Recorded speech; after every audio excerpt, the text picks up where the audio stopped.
आत्मा के बारे में सोचना विचारना ही बंद कर दिया। उसको ये पता ही नहीं है कि आत्मा भी कोई चीज़ है, वस्तु है। जबकि हमारा आपका प्रेजेंट लाइफ, ये जो जीवन है, वास्तव में दो चीज़ों के मेल से बनता। एक शरीर है, दूसरी आत्मा है। अब हम आप केवल शरीर ही मानकर चलते, क्योंकि शरीर प्रत्यक्ष रूप में दिखाई देता, आत्मा हमको आपको दिखाई नहीं पड़ती। जैसे आपकी कोई मशीन चल रही, अब आप मशीन तो देखते हो, लेकिन इसमें ऊर्जा, एनर्जी, पावर, बिजली नहीं दिखाई देती। अब ये बल्ब जल रहा है, अगर बिजली ना हो तो बल्ब नहीं जलेगा। अब बल्ब तो हमको आपको दिखाई दे रहा, लेकिन ऊर्जा यानी बिजली, पावर नहीं दिखाई दे रही। अब इसका ये मतलब नहीं है कि बिजली नहीं होती। बिजली नहीं रहेगी तो बल्ब में प्रकाश ही नहीं होगा। ऐसे ही हमारी ये शरीर, इसमें जितने औजार हैं, इंद्रियां हैं, आँख देख रही है, कान सुन रहा है, जबान हमारी ट्रांजिस्टर की तरह बोल रही है, हाथ पैर चल रहा। जिस शक्ति के बल पर ये सब क्रिया हो रही है, इस शक्ति को आत्मा, जीवात्मा कहा जाता है। जब तक इस शरीर में आत्मा है तब तक तो जीवन है। जिस दिन आत्मा शरीर से निकली, आँख का देखना बंद, कान का सुनना बंद, जबान का बोलना बंद, तब इस शरीर का कोई मतलब नहीं रह जाता। और अगर शरीर नहीं तो आत्मा भी यहाँ क्या करेगी? यानी दोनों एक दूसरे के पूरक हैं। शरीर रहेगी, आत्मा रहेगी, तभी काम होगा। आत्मा है, शरीर नहीं है, तभी आत्मा यहाँ कुछ नहीं कर सकती। और मान लो आत्मा है, शरीर नहीं, तभी नहीं। शरीर है, आत्मा नहीं है, तभी शरीर नहीं कर सकती। यानी दोनों चीज़ों के मेल से ये जीवन बना हुआ। साइंस ऑफ सोल, जिसको अध्यात्मवाद कहते हैं, उसमें महामानव, महापुरुष अपनी आध्यात्मिक पाठशाला सत्संग में बैठाकर हमको, आपको इसी आत्मा के बारे में ज्ञान, बोध समझाने और बताने का प्रयास करते हैं। बाकी और स्कूल, कॉलेज, यूनिवर्सिटी, उसमें तो आप हिंदी, अंग्रेजी, ज्योग्राफी, हिस्ट्री दुनिया पढ़ी रही है, और पढ़ लिख करके भाई नौकरी चाकरी, रोजी रोटी, वो सब काम। लेकिन जीवात्मा की रक्षा, सुरक्षा का विषय, ये भी उसी तरह से सीखना पढ़ना जैसे स्कूल कॉलेज में पढ़ा जाता है, सीखा जाता है। स्कूल में एक मास्टर, टीचर, ट्यूटर होता, ऐसे ही संतों का स्कूल होता है ये सत्संग। और सत्संग में जो मास्टर होते, उनको संत, सदगुरु, मुर्शिद, कामिल, पीरे आज़म, आला मुर्शिद, पढ़े लिखे लोग उनको the great master of the spiritualism, great master. Hindi अंग्रेजी में तो मास्टर होते, आत्मा परमात्मा का ज्ञान कराने वाले को ग्रेट मास्टर। जैसे आप गुरु कहते हो, टीचर कहते हो, ये सदगुरु होते, यानी शाश्वत सनातन का ज्ञान बोध कराना। इन स्कूल कॉलेज में जो ज्ञान बोध कराया जाता है वो शाश्वत नहीं है। शाश्वत का मतलब, सनातन का मतलब सदा रहेगा, वो ज्ञान कभी नष्ट नहीं हो सकता। लेकिन ये किताबों का जितना ज्ञान है, फिजिकल साइंस का, इंटरनेट, कंप्यूटर, मोबाइल, सब कुछ बन गया, लेकिन ये सब एक दिन खत्म हो जाएगा। एक दिन धरती ही खत्म हो जाएगी। महाप्रलय में तो धरती ही खत्म हो जाती। देखो वैज्ञानिक भी कह रहे भाई हमारी धरती माता का आधा जीवन खत्म हो गया। आधा जीवन में धरती में 6 अरब बरस तक, 6 अरब बरस धरती को भाई विज्ञान मानता। अगर आधा जीवन खत्म तो 6 अरब बरस और बचा। इसी को संतों महापुरुषों ने महाप्रलय काल कहा है। यानी जब महाप्रलय तो जल प्रलय होती, धरती पर पानी पानी होता। एक नित्य प्रलय होती, नित्य माने रोज रोज, लाखों लोग रोज दुनिया में जन्मते। दूसरी तरफ लाखों लोग रोज मौत की भट्टी में भस्म किए जाते। इसको आध्यात्मिक भाषा में, संतों की भाषा में नित्य प्रलय। एक जल प्रलय, जब धरती पर जल ही जल हो गया तब भी कोई नहीं बचता। और महाप्रलय में धरती भी, सूरज चांद तारे खत्म हो जाते, सारी रचना चमटाई की तरह से सिमट जाती। इस चीज को किसी न किसी रूप में देखो साइंस विज्ञान भी मान रहा। लंदन अमेरिका के वैज्ञानिक कह रहे, जिनका विज्ञान दुनिया में सबसे सुपर है, श्रेष्ठ है। अमेरिका आज दुनिया के सबसे सुपर पावर, साइंस विज्ञान वही ज़्यादा चल रहा। वो लोग कह रहे भाई हमारे धरती माता का आधा जीवन खत्म हो चुका, आधा समय और बीतेगा, धरती खत्म हो, इसमें विस्फोट हो जाएगा, धरती धूल बनकर, बादल बनकर आसमान में समा जाएंगी। अब आप सोचो, जब धरती खत्म फिर आपका बम्बई कहाँ रहेगा? ये दरिया, सागर, समुंदर, बड़े बड़े पर्वत, पहाड़, बड़े बड़े नगर, बड़े बड़े महानगर, और सबसे बड़ी सोचने वाली बात, फिर हम लोग कहाँ रहेंगे? आज तो हम आप चलो धरती पर हैं, आते हैं जाते हैं, मानव जाति के अनगिनत पीढ़ियों ने जन्म लिया, मर गई। अब 6 अरब बरस में तो कितनी पीढ़ियां पैदा होंगी, मरेगी। खैर उस पर अभी कोई चिंता करने की बात, महाप्रलय आज थोड़ा ना रही। हमारी आपकी तरह अनगिनत पीढ़ियां जन्मेगी और अनगिनत पीढ़ियां भी मरेंगी, तब 6 अरब बरस। इस 6 अरब बरस में कितनी बार सतयुग, कितनी बार त्रेता, कितनी बार द्वापर, कितनी बार कलयुग आएगा जाएगा, आएगा जाएगा, तब कहीं महाप्रलय आएगी, लेकिन आएगी। इसलिए हर रचना को शाश्वत सनातन नहीं कहा जा सकता। शाश्वत सनातन ज्ञान विद्या उसको कहते हैं कि एक बार पढ़ लिया तो कभी नष्ट नहीं होगा। यहाँ जब कोई रचना ही मुकर्रर नहीं, स्थिर नहीं है, इसका जो भी आप ज्ञान प्राप्त करोगे, जब रचना ही खत्म हो जाए, ज्ञान, उस चीज का ज्ञान एक दिन खत्म हो जाएगा, जो चीज ही खत्म हो जाएगी। इसलिए यहाँ का साइंस विज्ञान, पढ़ाई लिखाई, हिंदी अंग्रेजी, आदमी मर जाता है, सब विद्या खत्म।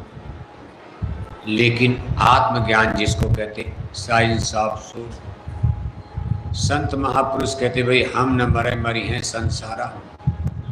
कहे सारा संसार कट जाएगा, पिट जाएगा, मर जाएगा, मिट जाएगा, लेकिन हम नहीं मरेंगे। यहाँ हम का मतलब शरीर से नहीं है।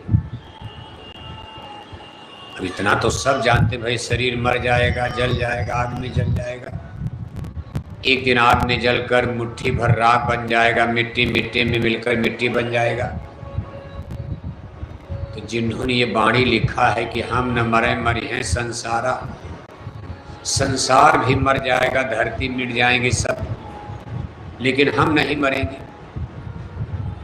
इस वाणी को साहब कबीर ने लिखा। तो साहब कबीर अगर शरीर के बारे में कहते थे, इतना तो भी जानते थे भाई शरीर सबका मरता, लेकिन उन्होंने यहाँ हम का मतलब आत्मा से कहा, स्पिरिट, सोल, रूह। इन यहाँ हम से मतलब आत्मा से है। जैसे भगवान जोगेश्वर श्री किरण जी महाराज ने अपने परम शिष्य अर्जुन को इंगित करते हुए शरीर और आत्मा के बारे में देखो, उन्होंने उनको समझाया।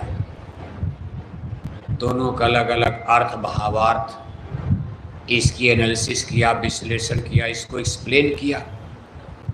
अर्जुन को भी अभी नहीं पता था शरीर आत्मा के बारे में, जैसे हमको आपको नहीं पता, ऐसे अर्जुन को भी नहीं पता था। वो भी सोचते भाई हम राजा हैं, क्षत्रिय हैं, युद्ध हो रहा, हम लड़ेंगे, मरेंगे, हमारे घर वाले मर जाएंगे, हम नहीं लड़ेंगे। बस इतने डर के मारे कह दिया केशव हम नहीं लड़ेंगे, चाहे हम मरें, चाहे कौरव मरें, चाहे पांडव मरें, हमारे घर वाले ही तो मरेंगे। इसलिए केशव ऐसा युद्ध हम नहीं करेंगे, हमको राजपाट नहीं चाहिए। उसमें भगवान फिर उनको समझा रहे हैं, अर्जुन तुम कौन मारने वाले हो, कौन मरता? हे अर्जुन, न तुम मरोगे न ये मरेंगे, न कौरव मरेंगे न पांडव मरेंगे, कोई मरता नहीं है। ये तो मरने का काम शरीर का है। लड़ोगे तब भी लोग मरेंगे। मान लो तुम युद्ध नहीं भी करोगे तभी तो एक न एक दिन तुम्हारा शरीर मर जाएगा। ऐसा था नहीं क्या लड़ाई नहीं लड़ोगे तो तुम अमर हो जाओगे, कभी नहीं रही, बुढ़ा होकर तो मरोगे नहीं। कोई मारेगा तो बुढ़ापे में चारपाई पर गिरकर मर जाओगे। यानी एक न एक दिन तो मरना है। ये शरीर एक कपड़े के समान है। देखो समझा रहे हैं, वासांसि जीर्णानि यथा विहाय ग्रहणाति नराणि नरो अपराणि तथा विहाय शरीराणि जीर्णा ग्रहणाति आत्मानि नमानि देहि। कहा वासांसि जीर्णानि यथा विहाय, जैसे पुराने फटे पुराने कपड़े को उतार कर ग्रहणाति नवानि नरो अपराणि, मनुष्य नए कपड़े पहनता। सही है, पहनता। कभी तो कपड़ा फट गया पुराना तब बदलते हो। मान लो आपने नया कपड़ा सिलाया भी ले आए, नहीं पहन पाए, आग में जल गया, या कहीं झटके से झाड़ में फंसा, कहीं लकड़ी में फट गया, तो नए कपड़े भी कभी कभी बदल दिया जाता। नहीं पहन पाए तब भी बदलना। यानी एक निश्चित समय होता है, इसकी कंडीशन है, कपड़ा बदलेगा। सब लोग बुढ़े होकर ही नहीं मरते। अभी मरने का समय नहीं था, अभी तो शादी हुई थी, घर में बहू आई, 2 दिन नहीं बीता एक्सीडेंट में मर गए। यानी परिस्थिति बस, यानी भगवान कृष्ण के कहने का मतलब है कपड़ा बदलेगा, फट जाएगा तब भी बदलेगा, पुराना हो जाएगा तब भी बदलेगा, जल जाएगा तब भी बदलेगा।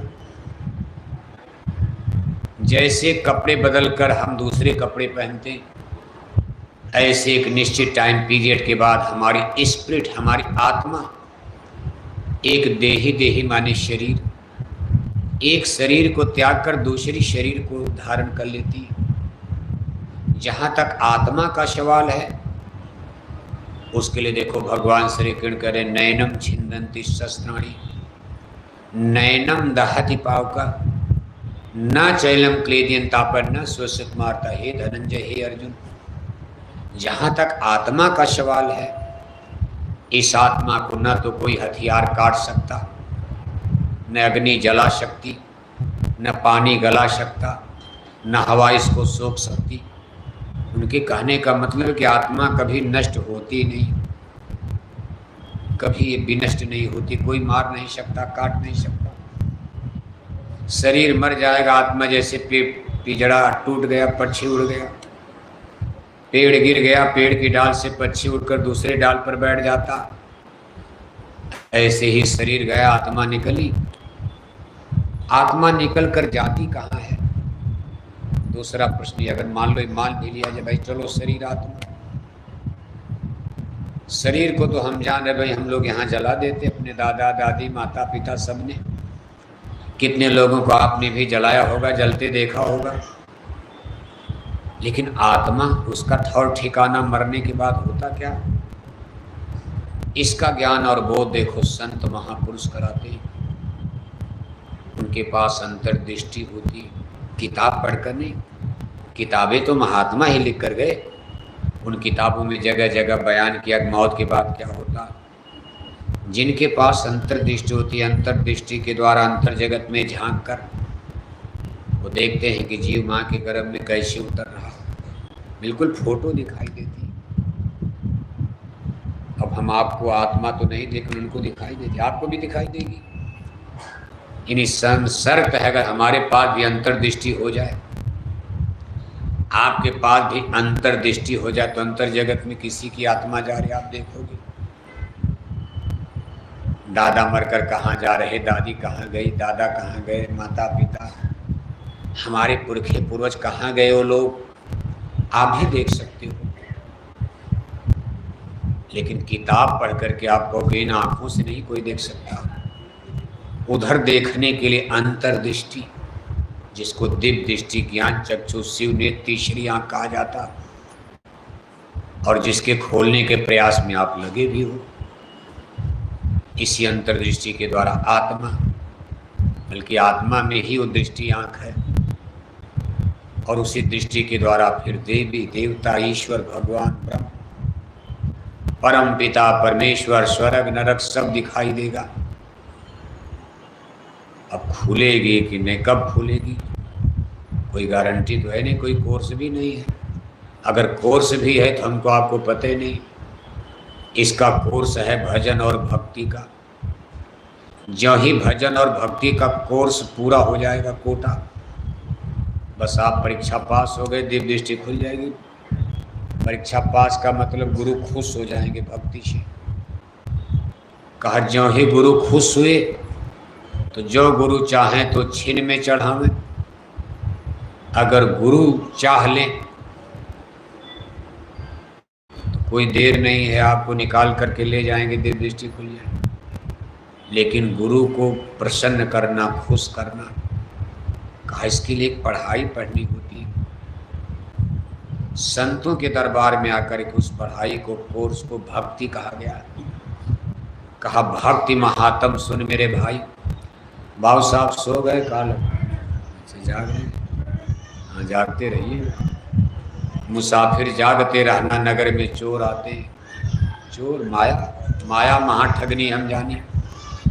कुछ नहीं तो माया देवी नींदे ला देती। नींद सत्संग उत्संग में देखो, नींदे सब माया का खेल। आवते शरद कठिनाई, राम कृपा भी न्याय न जाई। नाना प्रकार के गृह झंझट, नाना जंजाला, जे अति दुर्गम शैल विशाला। बड़ा बंधन है, माया को ये मंजूर नहीं है कोई जीव संतों के सत्संग में जाए और उसकी दिव्य दृष्टि वज्र की वाड़ खुल जाए, निकल जाए हमारे घेरे से। माया की ड्यूटी है, माया का भी क्या दोष है, बनाया गया इसीलिए। पुलिस को बनाया गया है भाई डंडा मारो, जज को बनाया गया भाई फैसला फांसी का सुना दो, जल्लाद को बनाया गया फांसी पर चाहो, उनकी वही नौकरी है। माया की ड्यूटी वही है, छोरत ग्रंथि जानी खगराया। विघन अनेक करे तब माया, जब ग्रंथि खोलोगे आप, जब पता चलेगा जीव अपनी अंतर्दृष्टि खोलने के लिए जा रहा है। जब तक आप अंधे बहरे रहोगे और माया में पसार करोगे, विस्तार करोगे, माया हंसती है। हंसी हंस माया जाल बिछाया। माया ने इतना बड़ा जाल बिछा रखा, और जब हम लोग इसमें फंसते हैं, गिरते, माया हंसती, वाह बहुत अच्छा काम, हमारी ड्यूटी पूरी। हमने सब जीवों को घेर करके बांध रखा। माया, माया क्या है? ये जितना कहा गो गोचर जहलो मन जाई, सो सब माया जानो भाई। उसी को भौतिकवाद कहते हैं, उसी को संतों की भाषा में माया कहा गया, जिसको आप विकास कहते हो। डेवलप हो रहा, मुंबई बढ़ रही, मुंबई का विस्तार हो रहा। आप झोपड़ी से निकलकर कोठी में आ गई, एक दुकान से 4 दुकान हो गई, एक फैक्ट्री से 2 फैक्ट्री हो गई। कहा ये सब माया की छाया है। जितना ज़्यादा विस्तार होगा उतना ज़्यादा माया ने समझो जोर लगा दिया, जीवों को फंसा लिया। अब इस बम्बई की चकाचौंध में जो आएगा, बेचारा झोपड़ी में रह रहा, सबकी बड़ी बड़ी कोठी देख रहा होगा। अब उसको तो यही चिंता खाए जा रही कि हम कोठी में कब पहुँचेंगे, हमको फ्लैट कब मिलेगा।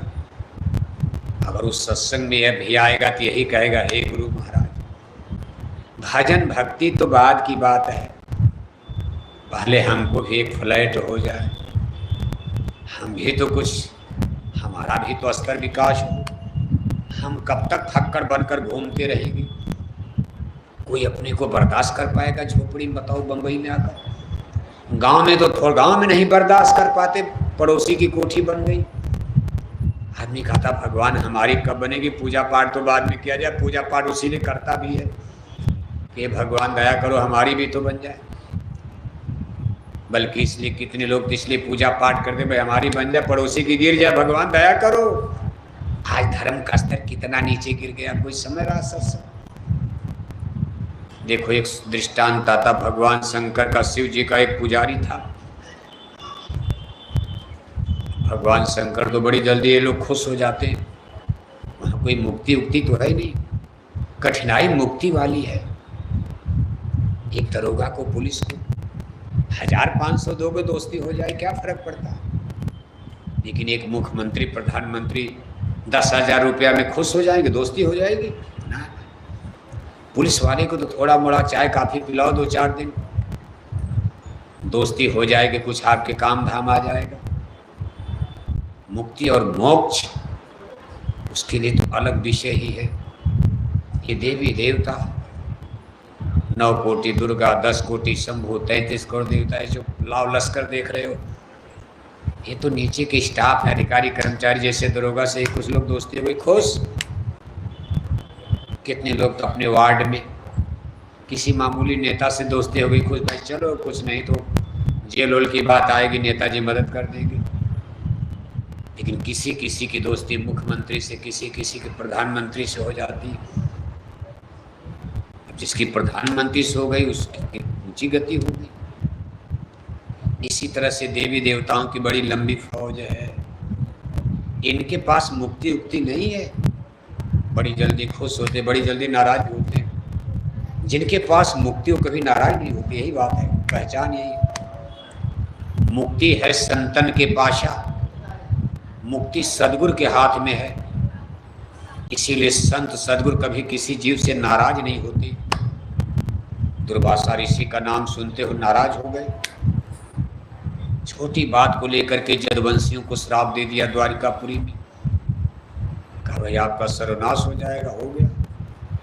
तमाम घटनाएं आती, भाई इनको श्राप दे दिया, उनको दे, बड़ी जल्दी श्राप भी देते, बड़ी जल्दी आशीर्वाद भी दे। ऐसे भगवान भोले थोड़ी बड़ी पूजा पाठ में खुश हो। कहा भक्तराज मैं आपसे खुश हूँ, बोलो क्या चाहते हो, मांगो, लेकिन एक शर्त है कि जब तुम मांगोगे जो हमसे, तुम्हारे पड़ोसी को उसका दूना हो जाएगा। अगर तुम हमसे एक घर मांगोगे आपको मिलेगा, लेकिन आपके पड़ोसी को 2 कोठी हो जाएगी। उसने कहा तो गड़बड़ हो गया, उसी से तो हमारा कंपटीशन चल रहा, हमारे पड़ोस में 2 मंजिला, उसकी 2 कोठी हो जाएगी, हमारी एक ही कोठी रहेगी। भगवान ये मंजूर नहीं है। कहा लेकिन मैंने वचन दे दिया, जो कह दिया सत्य वचन, अब ये वचन पीछे नहीं होगा, मांगना हो मांगो, 1-2 दिन का मौका। उसने कहा अच्छा महाराज सोच कर बताते। 2 दिन बीता, भगवान शंकर प्रकट हुए, कहा भक्तराज मांगा नहीं वरदान? कहा भगवान सोच लिया है, क्या मांगना? कहा मांगो। कहा हमारे दरवाजे के सामने एक कुआं हो जाए। कुआं पहले जमाने में जब बिजली और ये पंपिंग सेट मशीनें नहीं थी, तो कुआं खोद करके, गहरा कुआं, और उसमें से पानी निकाल कर लोग अपनी प्यास बुझाते थे, खेती का काम। और इतना गहरा कुआं कोई गिर जाए तो मर ही जाता था। उसने सोचा हमारे दरवाजे पर एक कुआं होगा, हमारे पड़ोसी के दरवाजे के सामने 2 कुआं हो जाएगा। भगवान शंकर ने कहा यो मस्तु, हो गया। देखते देखते 6 महीना साल भर बीता, कुआं तैयार। उसका एक हुआ, उसका 2 हो गया। भगवान शंकर ने कहा एक वरदान और मांग लो। कहा भगवान एक दिन का मौका मिले तब तो सोचूं जरा क्या मांगू। एक दिन के बाद उसने कहा भगवान वरदान दीजिए मेरी एक आंख फूट जाए, मेरी एक आंख, मैं एक आंख का अंधा हो जाऊं। और उसका मानना था मेरी एक आंख फूटेगी तो मेरे पड़ोसी की दोनों फूट जाएगी। भगवान शंकर ने कहा तुम तो बड़े चालाक निकले, लेकिन अब तो मैंने वचन दे दिया, चाहो मस्तु पूरा सत्य वचन होगा। थोड़े दिन के बाद उसकी एक आंख फूट गई और उसके पड़ोसी की दोनों आंखें फूट गई। अब बेचारा, इसके तो एक आंख है, आराम से आ रहा जा रहा, टट्टी पेशाब सब कर रहा, और पड़ोसी की दोनों आंखें फूट गई। वो बेचारा चारपाई में बैठ के ऐसे देख रहा। पेशाब लगे तब अरे लाला जल्दी पेशाब कराओ, टट्टी लगे तो घर अरे लाला जल्दी हमको टट्टी कराओ। अब उसको दिखाइए नहीं दे रहा, और ये आदमी यही से खूब आनंदित है, बड़ा मजा आ रहा। यही तो मैं चाहता था कि ये रो बैठ के रोवे। ऐसे कुछ दिन गुजरा। एक दिन कोई घर पर था नहीं, उसको लगी जोर से पेशाब। अब आदमी करे रहा जल्दी, हमको पेशाब का कोई था नहीं।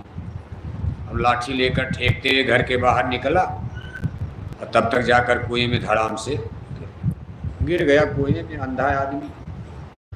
और ये वहीं से बैठकर अपने पलंग पर से देख, अगर चाहता तो बचा लेता, भाई चिल्ला देता, गांव वाले आते बाद, लेकिन कर बाप मजा आएगा, मर जाने तो मर जाने तो, अब मजा आएगा। मेरा कंपटीशन करता तो मर जाए। बताओ, अपना ही पट्टीदार, अपना ही भाई, अपना ही भतीजा का मर जाए कुएं में। यही तो मैं चाहता था कि मर जाए, और वो कुएं में गिर करके मर गया। तो आज के ज़माने में कुछ लोग तो ऐसी भी भक्ति करते हैं, और कुछ लोगों की भक्ति मान लो अगर दूसरे का ना भी, कम से कम कहते भगवान कुछ तो दे दो, माया ही। आत्मा उत्मा की किसी को चिंता नहीं है। कोई भजन वजन नकली बात होती, फर्जी है। सब लोग संसार और माया ही मांग रहे हैं, जबकि संत महात्मा पुरुष कहते भी ये तो माया है, इसी में आप फंसे, हम तो इसमें से निकालने आए, और आप और मांग रहे, और बंधन बढ़ा दो। कहा बंधे तुम गाढ़े बंधनान, फंसे तुम गाढ़े बंधनान, पहला बंधन पड़ा देह का। कहा पहला बंधन माया ने क्या डाला शरीर में, अब इस शरीर का मामूली बंधन है।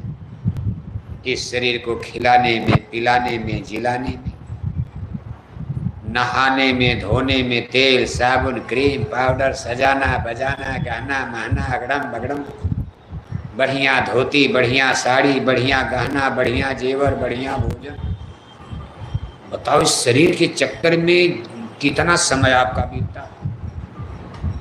दिन में 12 घंटे में, यानी ज्यादा समय तो शरीर के चक्कर में, रोटी कपड़ा मकान। आत्मा के लिए कितना समय निकाला। इस शरीर के चक्कर में पड़कर हम अपनी आत्मा के बारे में सोच ही नहीं पा रहे कि मेरी नरदेह या तुझको बनाओ काम कुछ अपना। असली काम आत्मा की रक्षा है, आत्मा की सुरक्षा। लेकिन शरीर के चक्कर में सुबह से ही नहाना धोना, सबसे सुंदर मैं हो जाऊं, सबसे कम से कम गांव में तो सुंदर हो जाऊं। 10 बार शीशा देखना, जब देखो शीशा। लेकिन फिर भी शरीर बचता नहीं है। टूटे दांत केस भय उजले, ज्योति गई अखियन से। देखो आंख चली गई, चश्मा लगने लगा।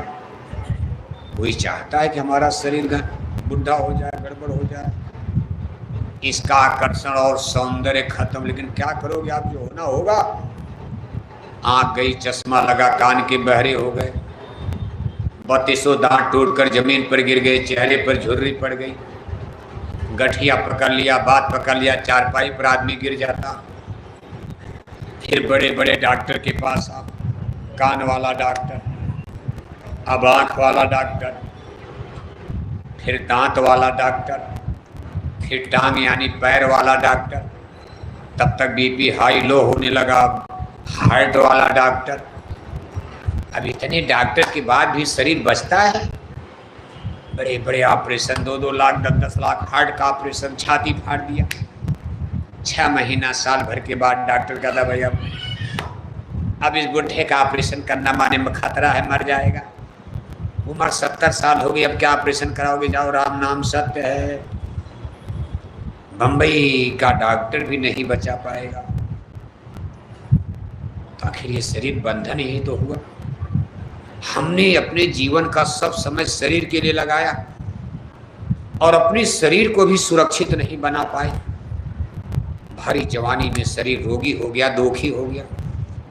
अब सारी जिंदगी टिकिया टैबलेट इंजेक्शन पर गुजर रहा। आत्मा की रक्षा के लिए मानव जन्म मिला, वो भी गया काम से, आत्मा के बारे में सोचा ही नहीं। इसी शरीर के फरेब में पड़ करके हमारा जीवन नष्ट हो गया, समय बर्बाद हो गया। इसलिए महापुरुष कहते हैं कि पहला बंधन पड़ा देह का बंधन है। जो पराई चीज है, पराई थाती है, उसको आपने अपना क्यों मान लिया? शरीर भी तो किराए का मकान। गुरु महाराज कहते भाई किराए का मकान, रेंटेड हाउस, ये मानव शरीर किराए का मकान है। का पहला बंधन पड़ा देह का, दूसर तिरिया जान। शादी होने के बाद एक और झमेला खड़ा हो गया। 11 बजे 12 बजे रात को फोन की घंटी बजी। किसका फोन? अरे भाई शादी हुई, कहीं मेरी बीवी तो बीमार नहीं है। प्रार्थना कहे भगवान कहीं बीवी न मर जाए हमारी, नहीं दूसरी शादी भी नहीं होगी। अब देखो 2 लोगों की चिंता सता रही कि मैं न मर जाऊं, मेरी बीवी न मर जाए। पत्नी कहती भाई पति न मर जाए, गए ड्यूटी करने, हे भगवान कहीं एक्सीडेंट न हो जाए, कहीं कोई गड़बड़ न हो जाए, सुरक्षित घर तक आ जाए। वही पूजा कर रही हो। केवल पति सुरक्षित घर पर आ जाए, वापस गाड़ी लेकर गए, पुणे गए हैं, कहीं गए, मुंबई कहाँ गए, कहीं उनका एक्सीडेंट तो न हो जाए भगवान, हे गुरु महाराज दया करना। अब दिन भर यही माला पूजा हो रही। दोनों का जीवन देखो। फिर इसके बाद तब तक बेटा बेटी पैदा होने लगे।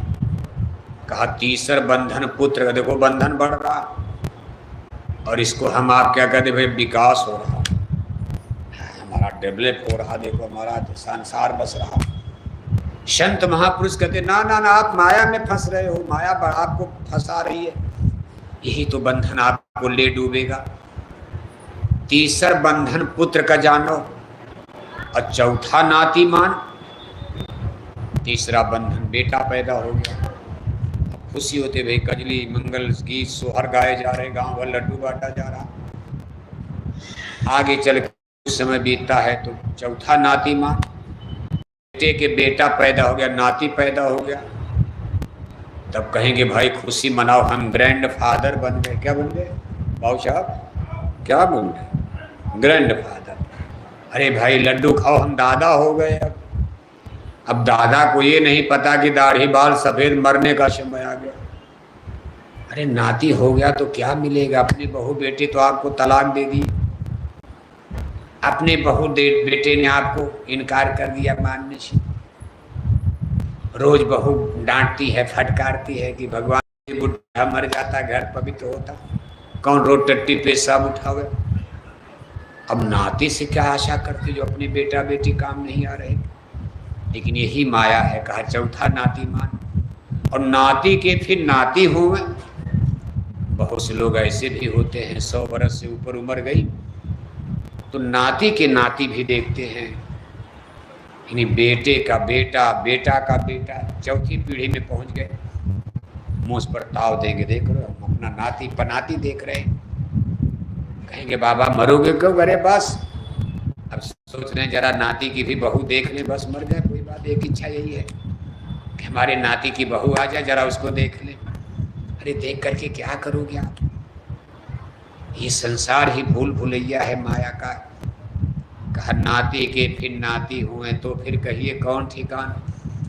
चौलड़ पचरा 17 रसली, रस्सी बंध गई। 1 कल्ले की रस्सी, 2 कल्ले की रस्सी, 3 कल्ले की रस्सी, 4 कल्ले की रस्सी। अब जितने ज़्यादा रस्सी होगी उतने ज़्यादा मोटी गांठ बनेगी, उतने कठिन बंधन होगा, नहीं तोड़ पाओगी। कहा चौलड़ पचरा 17 रसरी, बांध लिया तुम बहुबी तान। ये तो घर परिवार की बात हुई। और फिर कहा सुख संपदा और हाट हवेली, आय बिछाया बहुबी जाल। ऊपर से घर मकान कोठी हवेली जमीन बगीचा, हिंदी अंग्रेजी geography history, engineer doctor, suit boot tie coat बंदूक बम राइफल, ये सब माया का पछाड़ा है। सीधा संतों ने लिख दिया गो गोचर जहलो मन जाई। सो सब माया जाना भाई, कुछ नहीं छोड़ा। कहा यहाँ से लेकर ऊपर तक जितना देख रहे हो अपनी चतुर्दिक चारों तरफ, ये सब माया का बंधन है, माया का फेर है, माया का पछाड़ा है, माया की छाया है। और माया कभी आपको निकलने नहीं देना चाहती। उसका यही उद्देश्य ही है कि आपको यहाँ रोका जाए, फंसाया जाए, और आपका जीवन इसी भूल भुलैया में समाप्त हो जाए, बुढ़ापा आ जाए, मर जाओ। आप अपनी आत्मा के बारे में सोच ही न पाओ। रात गंवाई सोई के दिना गंवायो खाए, हीरा जन्म अमोल था कौड़ी बदले जाए। इस संसार को महापुरुषों ने कौड़ी बताया। जिससे आप कहते भाई कौड़ी पाई, कुछ मतलब नहीं है। क्यों कौड़ी बताया? कहा एक दिन जिस चीज़ को आपको छोड़ देना, एक दिन जो चीज़ आपके हाथ से बिल्कुल निकल जाएगी, उसको आप क्या कहोगे? अपना कहोगे? आप कौड़ी आपके लिए बेकार हो गई। जिस दिन मौत की शहजादी आती है, चुपके से गले में बांह को डाल दिया, खुदा के फरिश्ते मौत के सिपाही प्राण जीवात्मा को घसीट कर लेकर निकल गए। सुई का नोक जर्रा भी कोई लेकर जाता। इसीलिए गुरु महाराज सुनाते थे कि जग सराय दिन चार बसेरा, यामे काहू न काहू केरा। का सोच लो समझ लो, ये जगत सराय है, धर्मशाला है। धर्मशाला सराय का मतलब जैसे राजे महाराजाओं का जब जमाना था, आज के 100-200 साल पहले इस तरह से कार, मोटर, हवाई जहाज, सड़कें नहीं बनी थी, तो राजा महाराजा जगह जगह जंगल में सड़क के किनारे धर्मशाला सराय बनाते थे। पैदल लोग यात्रा करते थे। राजा महाराजा तो हाथी घोड़ा रथ से चलते थे। आम आदमी बेचारा कोई खच्चर से जा रहा, कोई गधे पर जा रहा, कोई टट्टू पर जा रहा, नहीं तो ज़्यादातर लोग पैदल ही चलते थे। थोड़ा रात हो गई, धर्मशाला सराय, एक दिन 2 दिन रहे, फिर अपना बेड बिस्तर नापो, आगे बढ़ो। फिर दूसरे मुसाफिर आते थे। ये धर्मशाला सराय का पूरा खर्चा राजकोष से दिया है, राजा महाराजा देते थे। सेठ साहूकार भी बनवाते थे धर्मादा खाता में। अब तो खैर ये परंपरा बा, उसकी जगह रेस्टोरेंट, होटल बनने लगे। सड़कों के किनारे भाई आपको रात में रुकना, बढ़िया बढ़िया होटल, रेस्टोरेंट। लेकिन अब इसका खर्चा आपको देना पड़ता, क्योंकि अब आप सबके पास पैसा, तब के राजाओं के पास, जनता के पास उतना पैसा तो था नहीं। गेहूं, चावल, आटा, पिसान के अलावा क्या था? राजे महाराजे, वो जमींदार, सामंत, लैंडलॉर्ड्स, वो लोग इस चीज़ को धर्मादा खाता में करते। व्यवस्था चलती तो वो भी चलती थी, वो भी ठीक है, ये भी ठीक है। वो थोड़ा उसको लोग कहते नहीं, वो राजे महाराजे आराम से रहते थे, गरीबों का तमाम देखो उस पर प्रतिक्रिया भी हो रही है कि वो सिस्टम ठीक नहीं था, इसलिए राजाओं का राज खत्म कर दिया गया। जिसको राजतंत्र कहते, अब तो डेमोक्रेसी, प्रजातंत्र है। अब ये तो अभी शुरू हुआ है। आज़ादी के पहले तो राजाओं का ही रहा था। अभी कितना दिन हुआ? 77 साल। डेमोक्रेसी, प्रजातंत्र, जो नया सिस्टम देख रहे हो, इसकी कुल उम्र अभी 77 वर्ष। भारत में सबसे पहले अमेरिका में लागू हुआ, लेकिन भारत का प्रजातंत्र, इसकी उम्र अभी तो बिल्कुल बच्चा है, 77 साल। बाकी तो आज़ादी के पहले 650 राजा, जिस समय हमारा देश आज़ाद हुआ 1947 में, 650 छोटे बड़े राजा भारत में राज करते थे। कितने तो ऐसे राजा थे जैसे सौराष्ट्र, गुजरात में 100 राजा, सौराष्ट्र माने 100 राजा, 10-20 गांव मिला दिया एक राजा होगा। यानी आज एक जिले में भी कई राजा हो जाएंगे उस तरह के। तब हाथी घोड़ा का जमाना था, छोटे छोटे राजा महाराजा। और इस सब राजाओं को मिला करके देखो, भारत गणतंत्र, डेमोक्रेसी, इसमें नाम आता। कितने राजा नहीं मिलना चाहते थे, तो पर मलट्टी कार्रवाई की गई, जैसे निजाम हैदराबाद पर, जूनागढ़ पर, और सबको तोड़ मड़ोड़ करके, और भारत गणतंत्र में फिर मिलाकर एक भारत गणतंत्र की स्थापना उसमें स्कूट करके कि पाकिस्तान, बांग्लादेश भी बन गया, शेष हिस्सा भारत कहा गया। लेकिन अब देखो, अब 542-43 एमपी होते, तब 650 राजा, और आज वर्तमान समय में दिल्ली में 543 आप एमपी बनाते भी अपने को राजा है। उनका जीवन आप देखोगे तो राजा महाराजा तो है, कोई गरीब। अंतर ये जरूर है भाई, सबको मौका है, इसमें थोड़ा मौका है कि कोई भी एमपी एमएलए बन के लखनऊ, कोई भी एमपी एमएलए बन के दिल्ली चले जाओ, बम्बई में जाके आप आराम से बंगला में बैठो, मिनिस्टर बन जाओ। अब इसमें लेकिन डर क्या है इसका? अब एक देखो नई समीक्षा हो रही है, इसमें खतरा क्या है कि मान लो समाज में अगर ज़्यादा बुरे लोग हो गए, जैसे हम 100 लोग हैं, 100 में 90 आदमी शराब पीने वाले हैं और 10 आदमी शराब नहीं पीते हैं। इन 100 लोग बैठ करके अपना राजा बनाना है वोट के द्वारा। कहा जब भाई अपना वोट दो, इसमें 2 आदमी कैंडिडेट हैं, एक आदमी शराबी कैंडिडेट हो गया और एक आदमी शराब ना पीने वाला वोट लड़े, भाई हमको राजा बनाओ का हमको राजा बना दो। उसने लोगों को शराब पिलाना शुरू किया और शराब पीने वाले 90 लोग हैं, तो कौन राजा बनेगा? कौन बनेगा बताओ? जो शराब नहीं पिलाएगा कभी गांव का प्रधान, मुखिया, सरपंच बन पाएगा? इसलिए इसमें खतरा दिखाई दे रहा कि कभी कभी ये सत्ता गलत लोगों के हाथ में जा सकती है। अगर हमारे समाज में बुरे लोग ज़्यादा हो गए तो ये बुरे लोग को ही वोट देने लगेंगे। तब एक गलत आदमी दिल्ली में और बम्बई में हमारा राजा बन जाएगा, शराब पीने वाला, चोरी करने वाला, कत्ल करने वाला। इसलिए दुनिया के कुछ समाज शास्त्री, राजनीति शास्त्री कह रहे हैं, कुछ लोगों ने डेमोक्रेसी को तो बहुत अच्छा कहा, democracy the government of the people, for the people, by the people, the best. ये दी बेस्ट सिस्टम माना गया। लेकिन वहीं दुनिया के कुछ समाज शास्त्री, राजनीतिक शास्त्र लोगों ने कहा democracy the government of fools persons. कहा कभी कभी प्रजातंत्र मूर्खों की सरकार बन जाता। सही है, समाज में अनपढ़ गवार, कम बुद्धि वाले ज़्यादा होते। किसी गांव में देखो, घर में देखो, 2 आदमी ठीक ठाक है, 2 आदमी कम बुद्धि वाले नजर आएंगे गंवार। गांव में समीक्षा करोगे तो 10-20 आदमी गांव में थोड़ा बढ़िया टनाटन है और 70-80% आदमी गड़बड़े सरबर नजर आते हैं। न कोई काम न कोई धाम, समय बर्बाद। ऐसे किसी राष्ट्र और देश में जब, क्योंकि आदमी बनाना बहुत कठिन होता, ऐसा नहीं कि आदमी नहीं बनते। भगवान राम ने आदमी बना दिया राम राज में। जिस मन का राम राज आया, कोई भी आदमी गड़बड़ नहीं। कहा राम राज बैठे त्रैलोका, हर्षित भय गए सब सोका। ऐसा उन्होंने सोशल सिस्टम बनाया कि बैर न कर काहू सन कोई, राम प्रताप विषमता कोई। कहा कोई किसी से टेंशन नहीं, संघर्ष नहीं, कोई झगड़े नहीं। ऐसा समाज, ऐसा इंसानों का समूह बनाना बहुत कठिन होता है। लेकिन आज ये संभव होता नजर नहीं। आज तो हमारे समाज में गंदे विचार वाले, बुरे विचार वाले देखो ज़्यादा, उनके मेजॉरिटी बहुमत है।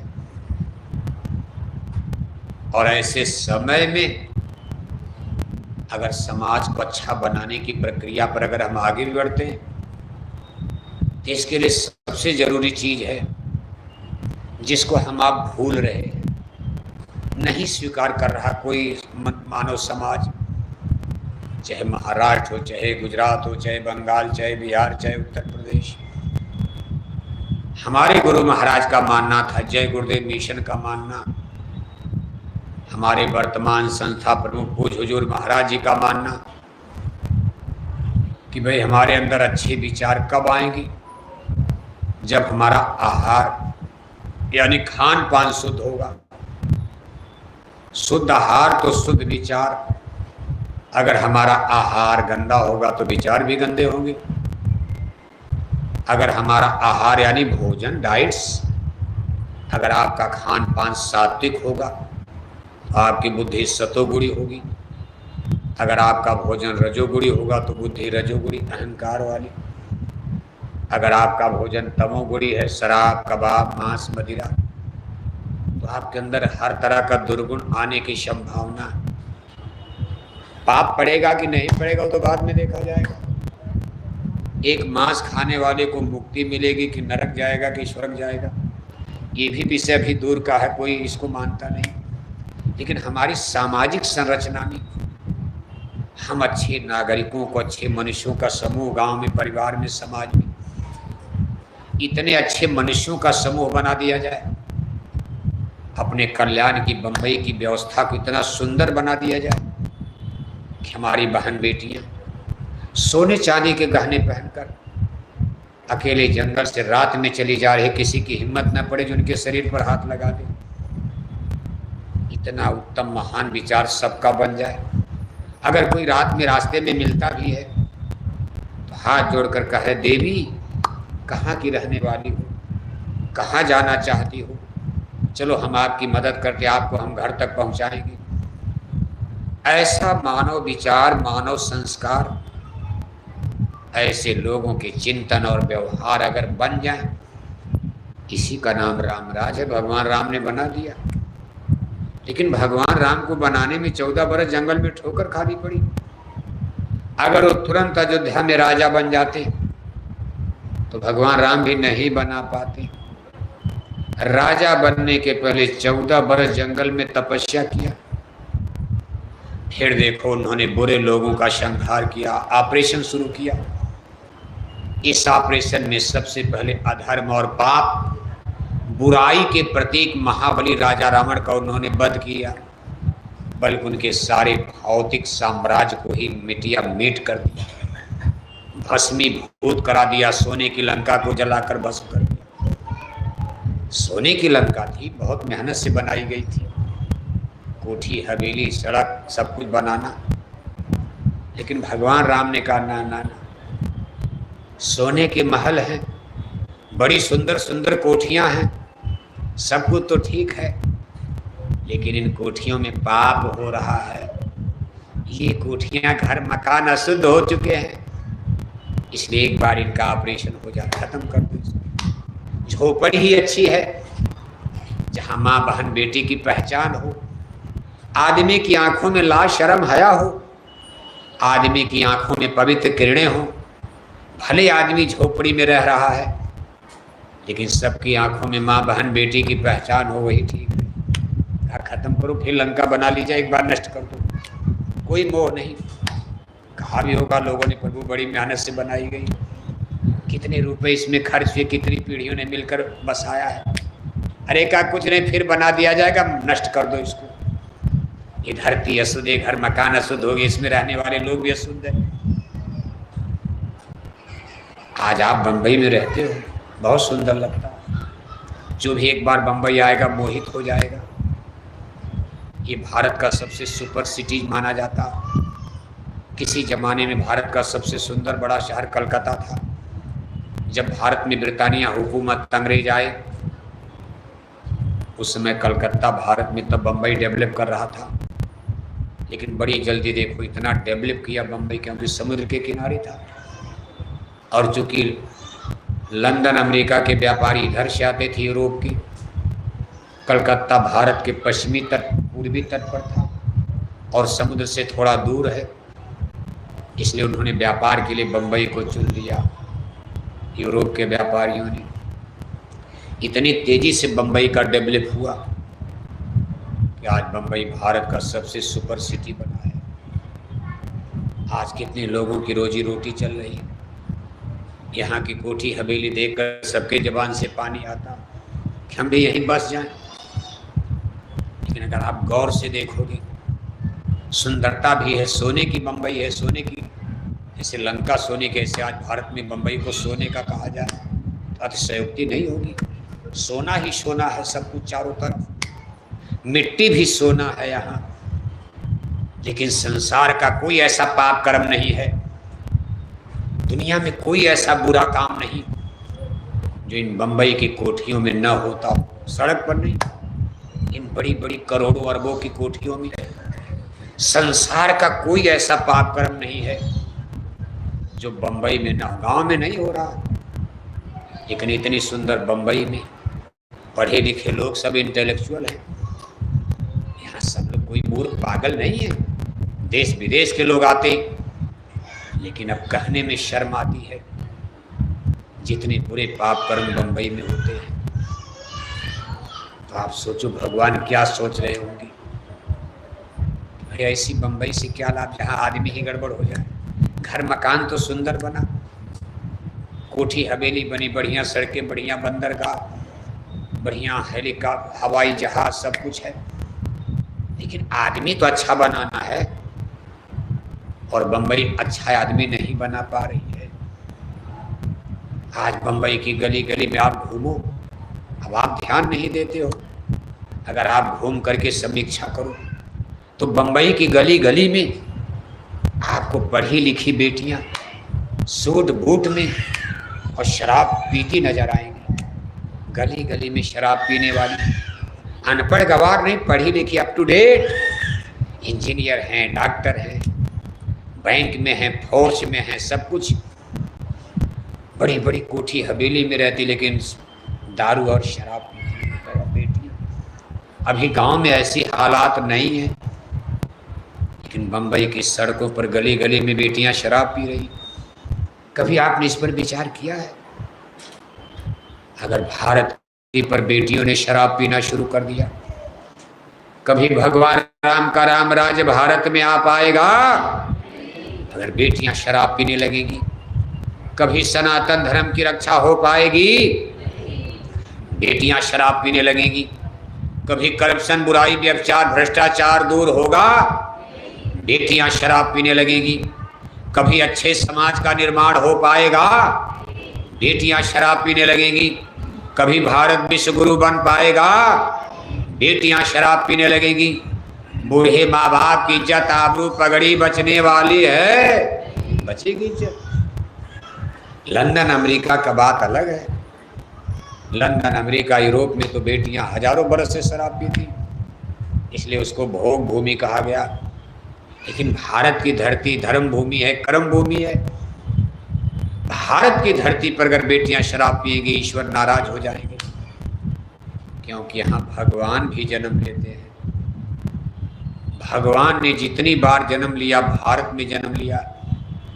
भगवान कभी लंदन अमेरिका में ना तो जन्म लिए, और आगे भी कभी भगवान का जन्म लंदन अमेरिका में नहीं होगा। भगवान कभी चीन में जन्म नहीं लेंगे, आगे भी भगवान कभी कुवैत, दुबई, सऊदी अरब, इराक में नहीं पैदा होंगे। भगवान कभी भी रूस, जापान में नहीं पैदा होंगे। भगवान का जब भी अवतार होगा, अब तक का इतिहास बताता, जितनी बार भगवान पैदा हुए हैं, भारत में पैदा हुए, और कह कर गए हैं कि हे पार्थ, बढ़ता पाप जब जब, ग्लानि होती धर्म की, पड़ती जरूरत है मुझे निज जन्म लेकर कर्म की। मैं कब धरती पर आता, मुझे आने की क्या जरूरत, लेकिन मैं भी कभी कभी अपनी दुनिया में आता, मेरी बनाई दुनिया। मैंने आदमी को अधिकार दिया, लेकिन जब ये मुझको चैलेंज करता, जब आदमी मुझसे ही लड़ने भिड़ने को तैयार हो जाता, मैंने इसको बनाया, इनके लिए मैंने सूरज, चंदा, तारे बनाए, इनके लिए मैंने धरती, आसमान, पेड़ पौधे, समुद्र, पहाड़ सब मैंने बनाया। लेकिन ये कभी कभी मेरे मुकाबले में खड़े हो जाते, मुझे गालियां देने लगते, ये कहते भगवान कुछ नहीं है। ये रावण बन जाते हैं, रावण का मतलब अहंकारी हो जाते हैं, और फिर ये मेरे बनाए नीति नियम को, धर्म के कानून को ताक पर रख देते हैं, खत्म कर देते हैं। कहा जब जब कोई धर्म की हानि, बाढ़ असुर महाअभिमानी, करें अनीति जाय ना बरनी, सीधे विप्र धेन सुधरनी।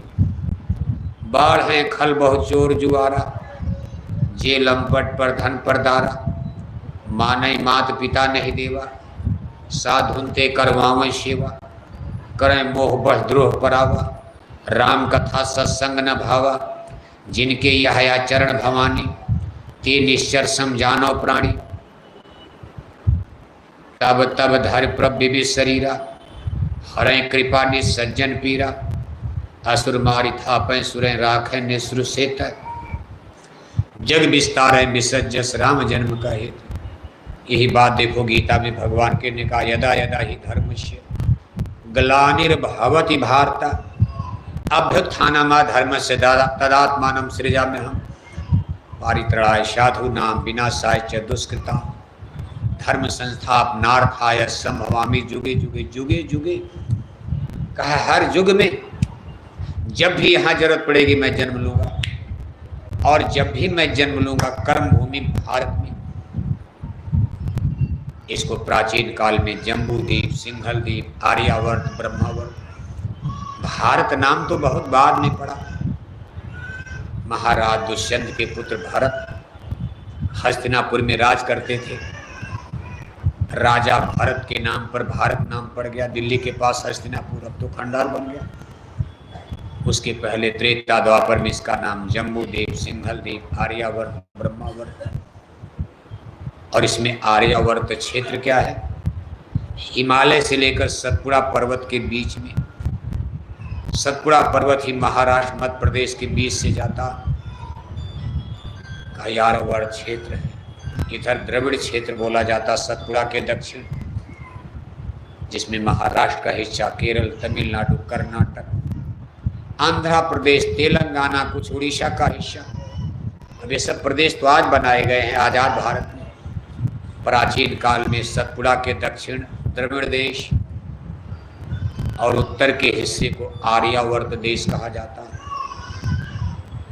इसी धरती पर मेरा जन्म होता और आगे भी मैं आऊँगा, यहीं आऊँगा। सारे इसलिए इस धरती को आप बनाए रहो, कम से कम यहाँ तो कोई धर्म को जिंदा रखो आप, जिससे भगवान आकर के भी यहाँ खुश हो जाए हम भारतवासियों से। लंदन, अमेरिका, सारी दुनिया में धर्म नष्ट हो जाए, वहाँ लड़कियाँ शराब पिए, वहाँ लड़के क्या करते हैं, वहाँ की औरतें क्या करती हैं, वो लोग चाहे मांस खाएं चाहे शराब पिए। लेकिन भारत की धर्म धरती पर आपको धर्म को जिंदा रखना, क्योंकि जब भगवान का जन्म होगा तो आप यहाँ गड़बड़ करोगे तो बहुत बड़ी सजा। कि भाई मेरी धरती को क्यों बिगाड़ दिया? लंदन बिगाड़ते, अमेरिका बिगाड़ते, चीन को बिगाड़ देते, जापान बिगाड़ देते, बिगड़ गया। चीन तो इतना बिगड़ा, आप जान चीन में देखो इतना खान पान गंदा।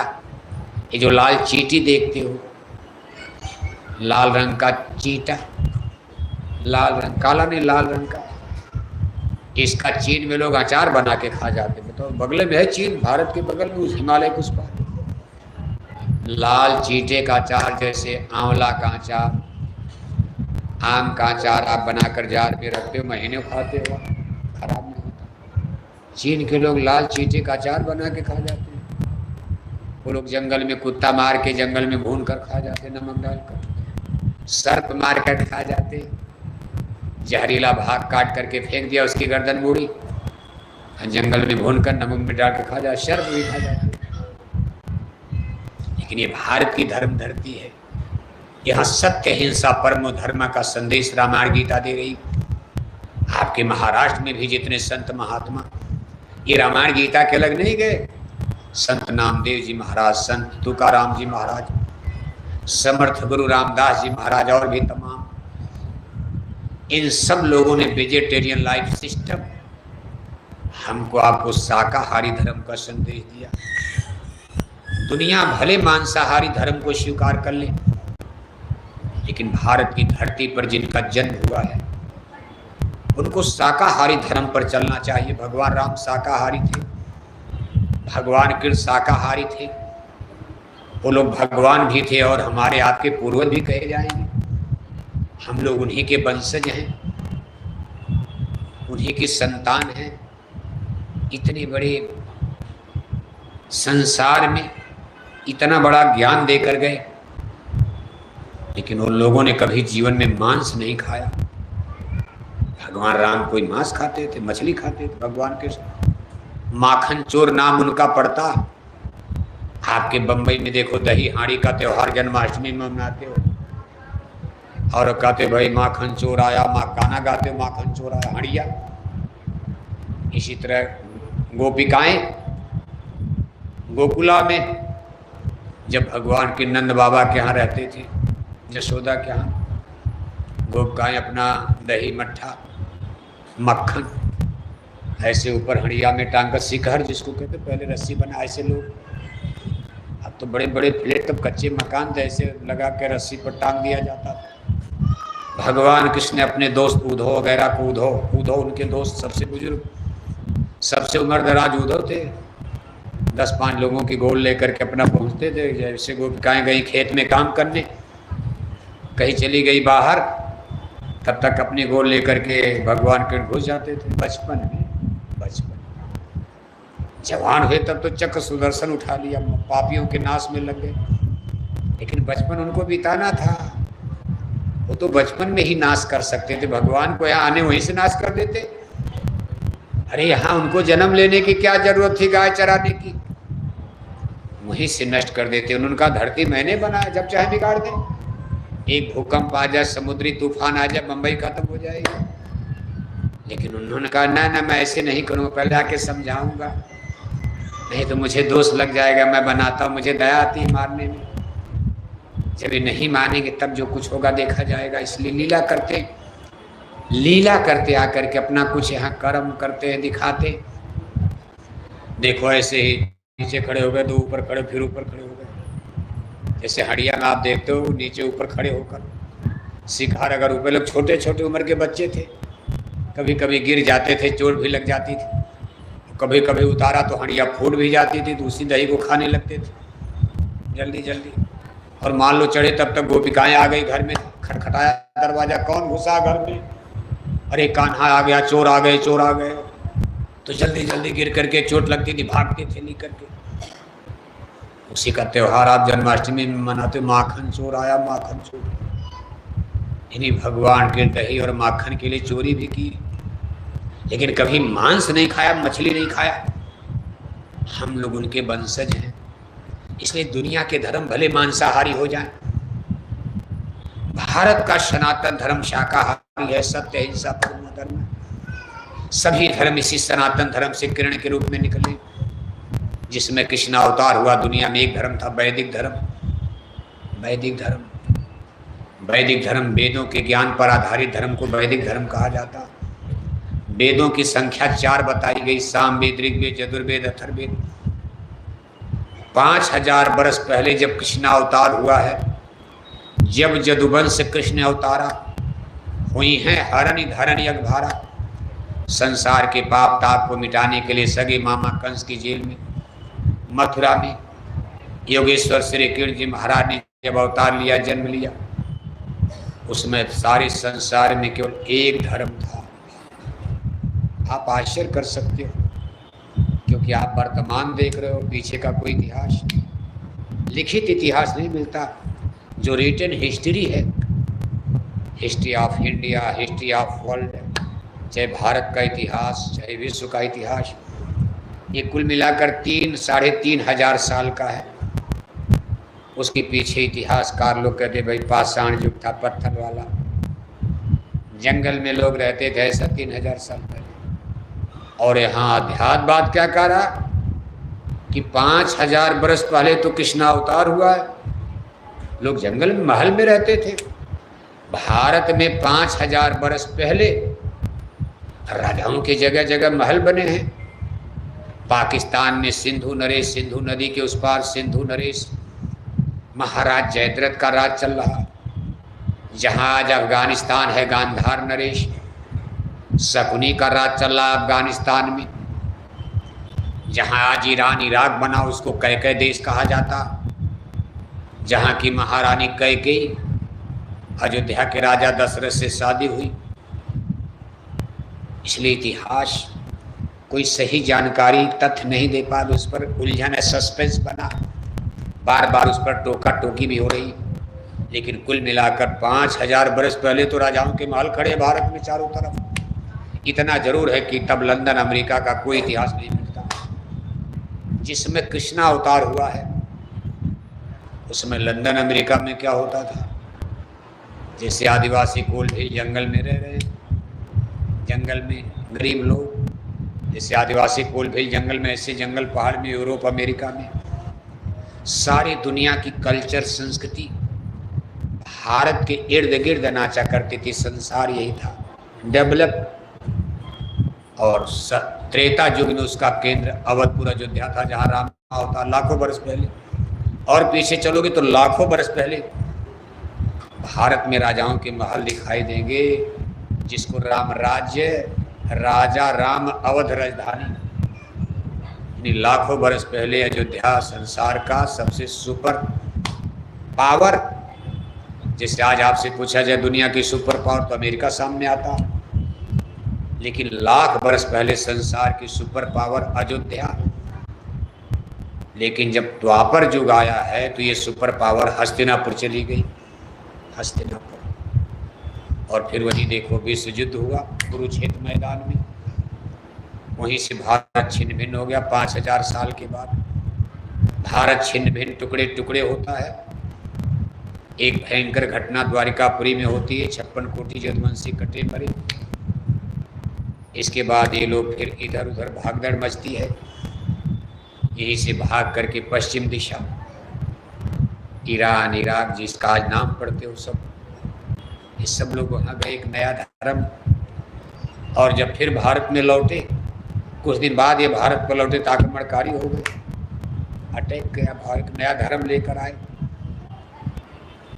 यहीं से लोग गए और जब उधर से लौटे तो आक्रमण कर दिया भारत और एक नया नया धर्म लेकर आए।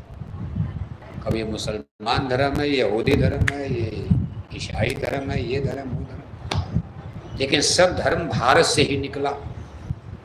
वैदिक धर्म जिसको कहा जाता, वेदों का धर्म। आज जहाँ इजराइल बना देखो उसको यदूदी, यदूदी माने यदू के वंशज, यादवों के वंशज। द्वारिकापुरी से भागकर कुछ लोग उधर गए। भगवान कृष्ण के 59 पुत्र थे, 8 रानियों के 59 लड़के थे।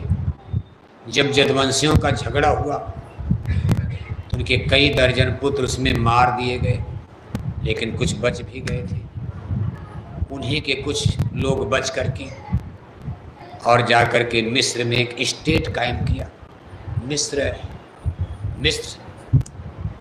ये बिल्कुल यूरोप और की सीमा पर, एशिया पर बचा, इजराइल के पास। और वहीं आगे फिर देखो इब्राहिम साहिब का जन्म होता, यही से यहूदी धर्म। यहूदी धर्म आगे चल करके 2 भाग में बंटता, एक को इस्लाम कहा जाता, दूसरे को क्रिश्चियनिटी ईसाईयत कहा जाता। एक वंश में यानी शाह इब्राहिम साहब तो ग्रैंडफादर दादा मान लो, इनसे शाखाएं निकली। एक वंश में मोहम्मद साहब का जन्म हुआ मक्का मदीना में, जिससे ईमान इस्लाम धर्म आ गया। और एक वंश में ईसा मसीह का जन्म हुआ, जिनसे क्रिश्चियनिटी ईसाई धर्म पैदा हुआ। अब आप कहोगे इब्राहिम साहब कहाँ थे? इब्राहिम साहब का वंश भारत से मिलता है। आप इनकी वंशावली वंश वृक्ष देखोगे, ये लोग भारत से ही गए थे उधर, लेकिन जब दूसरा धर्म खड़ा हो गया, हजारों बरस बीत गए। आज की तरह से इंटरनेट, कंप्यूटर, मोबाइल तो था नहीं, सब भूल गए। किससे कहानी होते भाई, हम लोग भारत में कभी बाप दादा रहते थे, लेकिन वहीं रच गए, बस गए, वहीं रह गए। और जब ईसा मसीह साहब, मोहम्मद साहब का जन्म हुआ, एक नया धर्म, नए नए धर्म खड़े होने लगे। फिर इन लोगों ने देखो आक्रमणकारी रुख अपनाया और भारत पर बार बार आक्रमण प्रारंभ हो गया। भारत पर आक्रमण जमीन जायदाद के साथ साथ धर्म का भी रहा झगड़ा। धर्म का भी तो झगड़ा हुआ, भाई इनको मुसलमान बना दो, ईसाई बना दो। और आज तक ये धर्म का झगड़ा देखो रुकने का नाम नहीं ले रहा, जबकि धर्म में कोई झगड़ा उगड़ा की बात करनी नहीं चाहिए, लेकिन आज भी धर्म का ये झगड़ा देखो रुकने का नाम नहीं ले रहा। बहुत समझाया गया, गांधी महात्मा समझाते समझाते थक गए। कहा ईश्वर अल्लाह तेरे नाम, सबको सम्मत दे भगवान, क्यों झगड़ा करते हो? जो ईश्वर हैं वही अल्लाह है, जो राम है वही रहीम है, जो केशव हैं वही करीम है। धर्म के नाम पर क्यों मरते करते हो? बच्चा मार देते हो, बच्ची मार देते हो, छोटे छोटे बच्चों का कत्ल कर देते हो, हिंदू मुसलमानों का, मुसलमान हिंदू का। पंजाब में देखो हिंदू सिख का झगड़ा, मणिपुर देखो जल रहा है वो झगड़ा। जमीन जायदाद का मणिपुर का झगड़ा नहीं है, आज भी मणिपुर में आग लगी है। मणिपुर में हिंदू और ईसाई का झगड़ा चल रहा, वहाँ मुसलमानों की नो एंट्री, वहाँ ईसाई और हिंदू लड़ रहे, हिंदू ईसाइयों को मार रहे, ईसाई हिंदुओं को मार रहे। आप कहोगे इतने ईसाई हिंदू, इतने ईसाई भारत में कहाँ से आ गए? जैसे मुसलमानों के राज में 700 वर्ष में तमाम हिंदू मुसलमान बन गए, कुछ लालच में बन गए, कुछ डर के मारे बन गए। उसी तरह 2.25 बरस अंग्रेजों के राज में भारत के तमाम हिंदू ईसाई बन गए लालच में आकर। अंग्रेजों का राज, जिसका राज राज राज राज होता, आदमी डरेगा भाई हमारे ऊपर, हमको मरवा देंगे, कटवा देंगे, चलो बाबा हम आप ही की बात मान लेते हैं। ऐसे ही कुछ लोग लड़ते भी नजर आते, कहा हम नहीं बनेंगे। जैसे आपके महाराष्ट्र में देखो शिवाजी महाराज, औरंगजेब से जीवन भर युद्ध करना नहीं होने देंगे हम। उत्तर भारत में देखो गुरु गोविंद सिंह जी महाराज, 2 बच्चे उनके दीवार में चुना, ये सब औरंगजेब के जमाने में हो रहा। औरंगजेब के पहले बादशाह अकबर के जमाने में देखो राजपूताने में महाराणा प्रताप लड़ते नजर आ रहे हैं। कभी हम नहीं नहीं ऐसा नहीं होने देंगे, और लड़ते लड़ते लड़ते लड़ते कामयाब भी हो गए। कहने का कुल मतलब ये धर्म का झगड़ा। और आज तक देखो आज़ाद भारत में 1947 में लाखों लोग मारे गए, धर्म के नाम पर मारे गए। और आज भी दंगे हो जाते हैं धर्म के नाम पर। और जो मूर्ति जा रही बात झगड़ा हो गया, यहाँ क्यों बाजा बजा रहे हो, बताओ यहाँ क्यों बाजा बजा रहे हो, कहीं बजाएंगे और तेज बजाएंगे। अब जब वो चिढ़ रहे हैं कहीं और बजाएंगे, यहीं बजाएंगे बस। तब तक किसी ने कंकड़ पत्थर चला, तब तक गोलियां बंदूक चल पड़ी। यानी धर्म के नाम पर, पूजा पाठ के नाम पर, इसको कभी धर्म नहीं कहा जाएगा जहां हिंसा, हत्या, रगड़ा झगड़ा। संत महापुरुष आज के इस दौर में, आज के समय में हमको आपको इस संकीर्ण विचारों से निकालकर, इसकी दलदल से निकालकर उस सनातन धर्म की तरफ ले चलना चाहते जो भगवान राम और कृष्ण का धर्म था, शाकाहारी धर्म। और इसमें सबसे पहले हिंदुओं को योगदान देना, क्योंकि भारत में 80% हिंदू रहते, मुसलमानों की संख्या तो केवल 14% है। हिंदू भारत में 80% रहते हैं। और आज हमारी सत्संग सभा में जितने लोग बैठे हो, करीब करीब ज़्यादातर देखो लोग हिंदू हैं, मुसलमान तो कोई नज़र नहीं आ रहा। और अभी मुसलमानों को समझाना भी नहीं। आपके महाराष्ट्र में, बम्बई में बहुत मुसलमान भाई रहते। अभी महाराष्ट्र, बम्बई को मुसलमानों को समझाने का समय 8 या 10 बरस के बाद आ रहा। कितना समय, कितना समय, 8 या 10 बरस के बाद। आप कहोगे बाबा तब तक तो हम लोग मर ही जाएंगे समझाते समझाते। हम मर जाओगे तो क्या फर्क पड़ेगा, हमारे लाखों सत्संगी मर गए, राम चले गए, कृष्ण चले गए, गांधी सुभाष चले गए, दुनिया बिगड़ गई। संसार है, चलता रहेगा, हम लोग रहें न रहें। लेकिन अभी मुसलमानों को समझाने का समय बहुत बाद में। अभी महाराष्ट्र के हिंदुओं को समझाया जा रहा, जो नारा लगाते हैं कि गर्व से कहो हम हिंदू, क्या कहते हैं, गर्व से कहो हम हिंदू। अब वो हिंदू हैं कि नहीं हैं, इसी चीज को आपको समझना है। आज आपका धर्म कर्म कितना पतित हो रहा, आपने इस धर्म का कितना पतन कर दिया, इसका द्राव कहाँ जा रहा। आज हिंदू लोग जिस धर्म को मना रहे हो, आप सिस्टम अपना देखो। आप ये भगवान राम और कृष्ण का सनातन धर्म नहीं कहा जाएगा कि मंदिर में टन टन घंटी घंटा बजाए जा रहे, अखंड रामायण किए जा रहे, चंदन तिलक टीका लगाए जा रहे, हरे रामा हरे कृष्णा कीर्तन गाए जा रहे, और 1-1 किलो मछली खाए जा रहे, 10-10 बोतल दारू शराब पी जा रहे, 1-1 किलो अंडा खाए जा रहे। और ये मांस शराब खाने वाले हिंदुओं की संख्या बहुत बड़ी है। सुन करके आपको आश्चर्य होगा, आज भारत की आबादी पुरानी गणना में 1 अरब 30 करोड़ बताई जा रही, नई में तो बहुत ज़्यादा हो गई।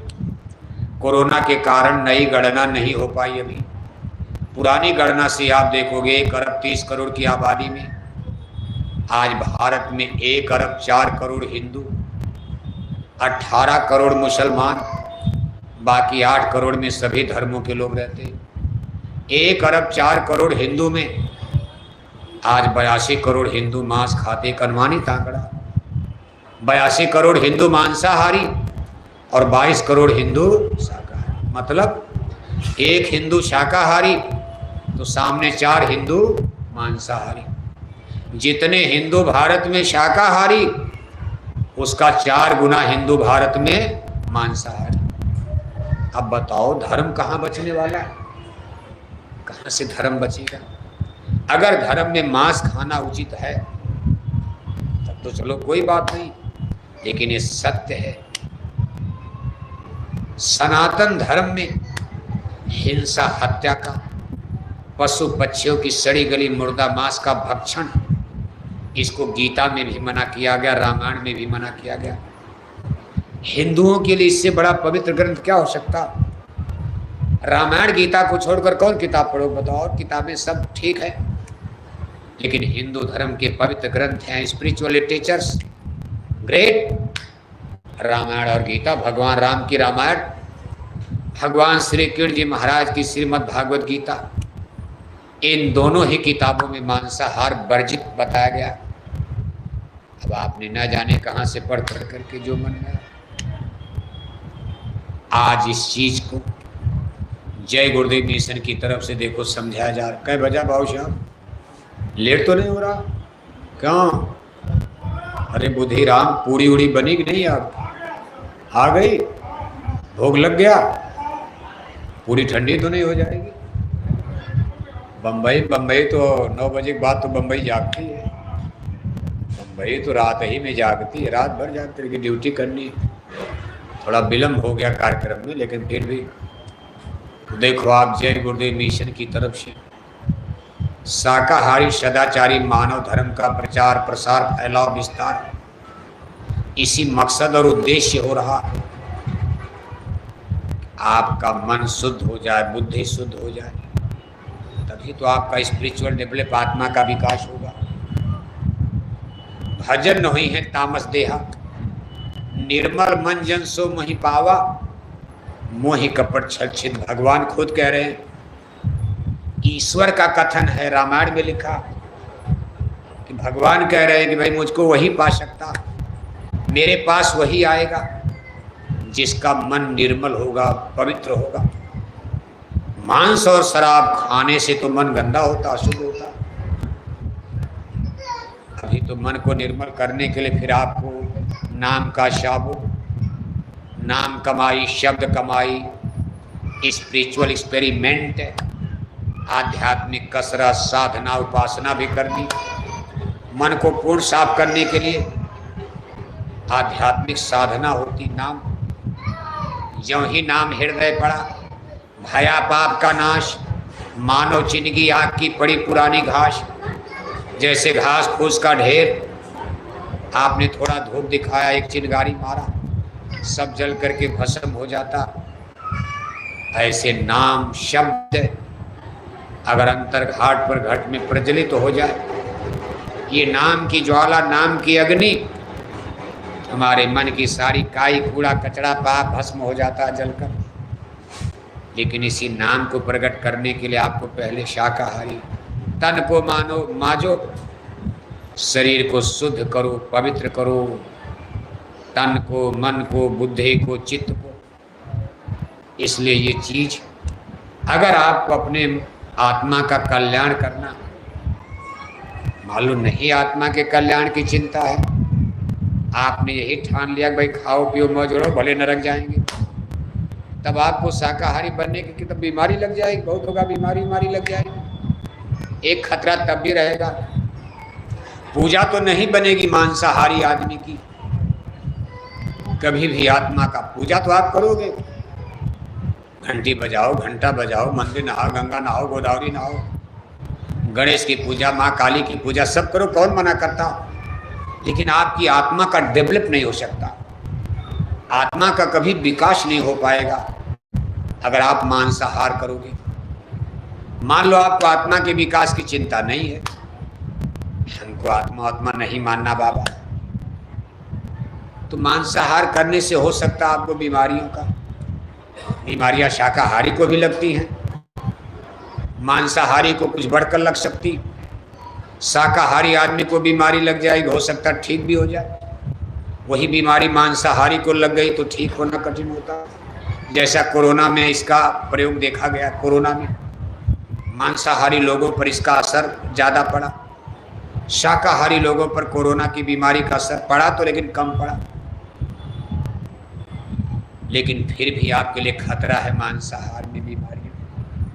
इसीलिए जय गुरुदेव मिशन का कहना है कि बड़ी बड़ी बीमारी और पाल रहे हैं मांसाहार।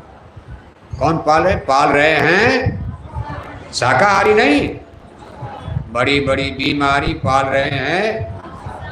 कहाँ पाल रहे हैं? खेत में, खेत में, पेट में। जहाँ बकरी मुर्गी सुअर का मांस डालो वही बीमारी पड़ गई, वो सड़ रही है मांस, उसमें वायरस, कोरोना वायरस की तरह कितने किस्म के वायरस उसमें, जैसे वर्ल्ड फ्लू वायरस है, स्वाइन वायरस, तमाम swine flu virus, world flu virus, corona virus की तरह तमाम वायरस पेट में लोगों के, कोई सुअर की मांस से, कोई गाय की मांस से, कोई मछली की मांस से, कोई बकरी की मुर्गी, कोई भैंस की मांस से, अलग अलग वायरस।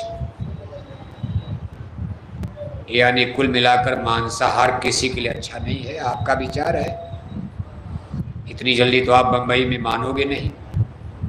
अब हमको क्या समझा रहे हो आप? ये बोरा बोरी पहनकर, जैकेट पहन करके बंबई में भाषण, बंबई में शाकाहारी कौन सुनने वाला? लेकिन याद रखना, बगल में समुंदर देवता है, आपको मालूम नहीं बंबई में क्या होने वाला।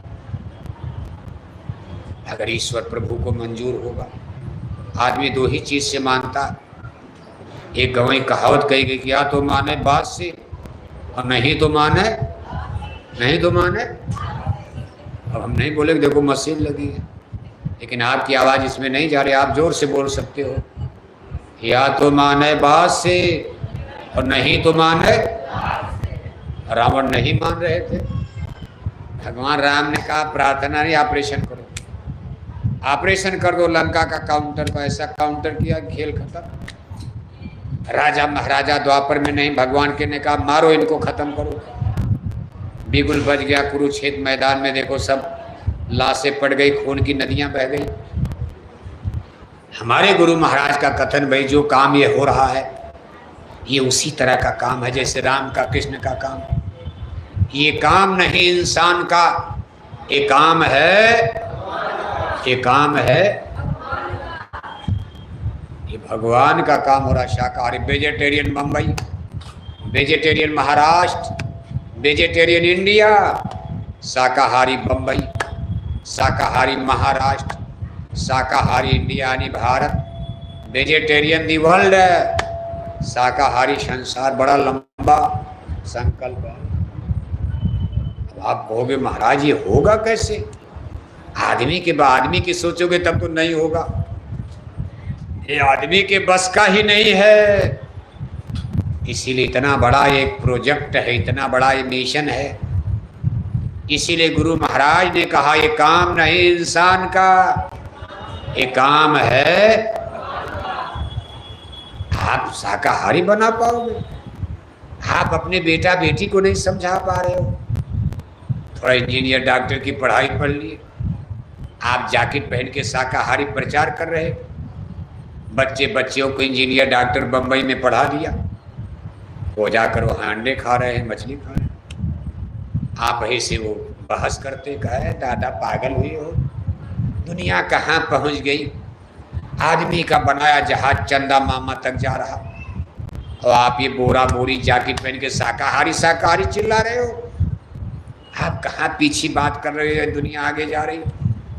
उनकी समझ में आपके बेटा बेटी नहीं समझ पा रहे, आप इतनी बड़ी बंबई को क्या समझाओगे? लेकिन ईश्वर तो समझा देगा। नहीं मानेगी तो काउंटर होगा, काउंटर होगा। जैसे सरकार काउंटर करवा देती, एक बार छोड़ दिया, दो बार छोड़ दिया, नहीं मान रहा, बार बार डाका, बार बार मर्डर कर रहा, तो सरकार कहती काउंटर कर दो।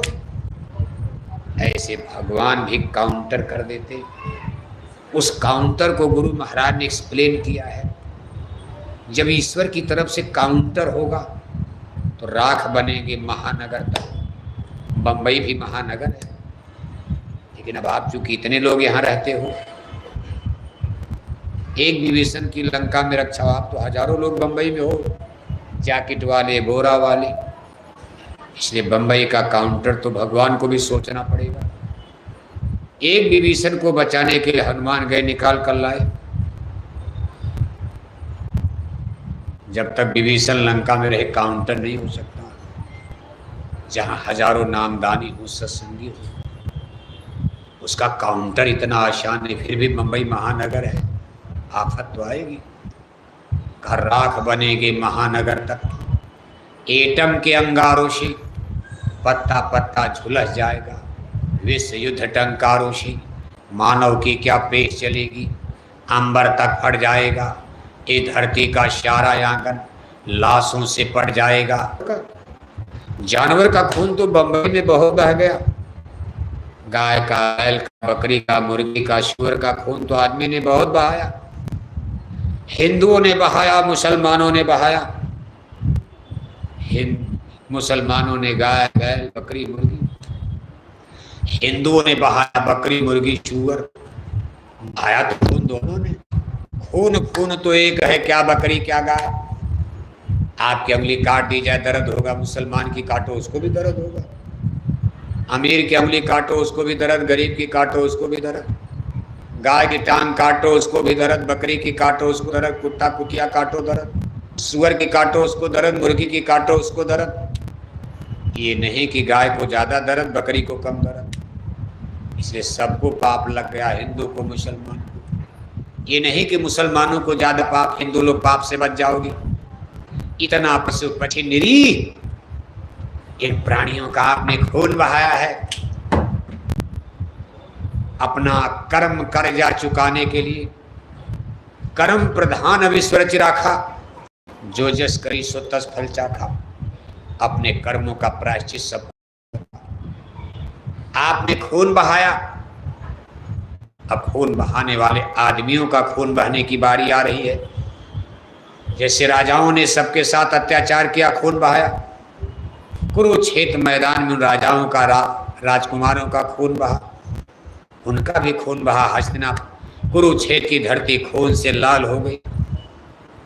ऐसे कुछ विशेष भगवान की लीला होने वाली। काउंटर यानी काउंटर होगा सारे संसार का। ये काउंटर अमेरिका, रूस, जर्मनी, जापान में ज्यादा होगा, पाकिस्तान में ज्यादा होगा, भारत में कम होगा।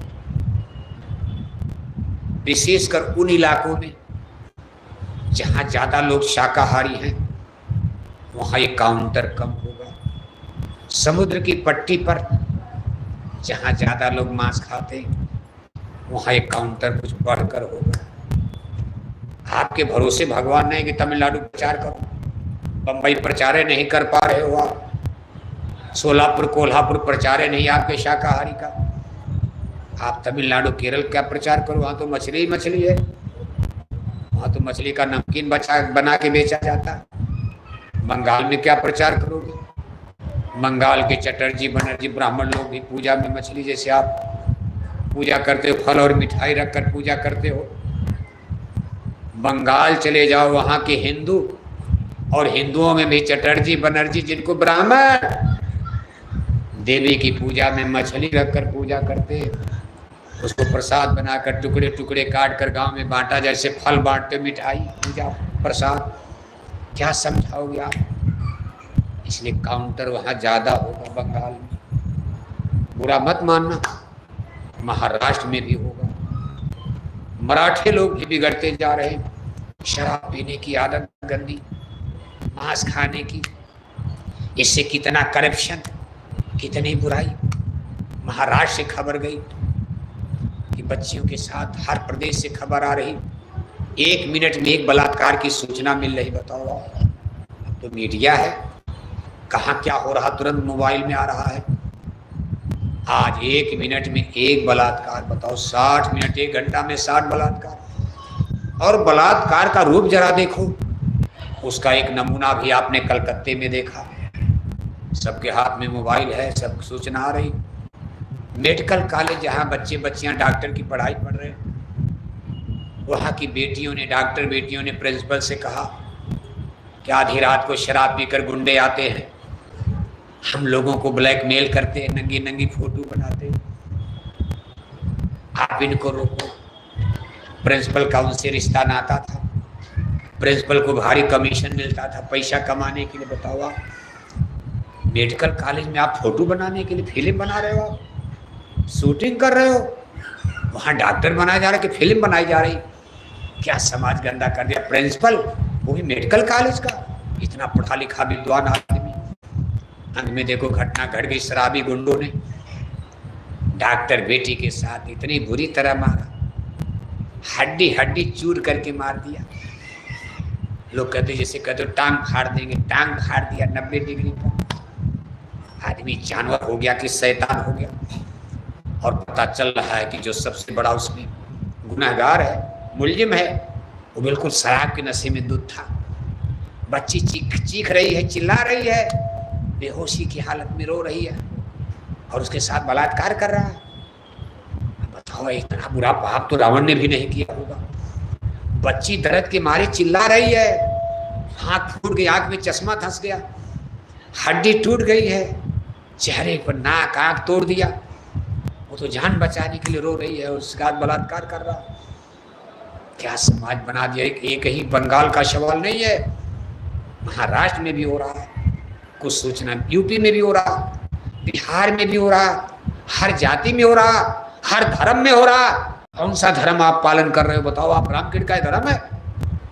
इसलिए सच्चाई को जानो और समझो, क्योंकि ईश्वर आपको दंड देंगे, सजा देंगे।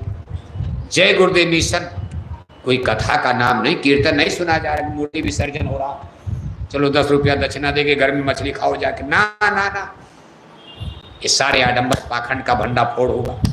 जय गुरुदेव मिशन एक इनकलाब है, जय गुरुदेव मिशन एक रिवॉल्यूशन है, जय गुरुदेव मिशन एक क्रांति है। आपको सही धर्म समझ में आ जाए, सही कर्म समझ में आ जाए, मानवता मनुष्यता समझ में आ जाए, इसके लिए लाखों लोग बोरा पहनकर, लाखों भाई बहन शाकाहारी जैकेट पहनकर, अब तो पूज हुजूर महाराज जी के निर्देश में एक एक गांव गोद लेकर लोग देखो घर घर जा रहे, लोगों को समझा रहे, हाथ जोड़कर अपील कर रहे कि हाथ जोड़कर विनय हमारी हो जाएं सब साकार। इस अपील पर विचार करो, कोई गप नहीं बोला जा रहा, तो प्रदर्शनी नहीं लग रही।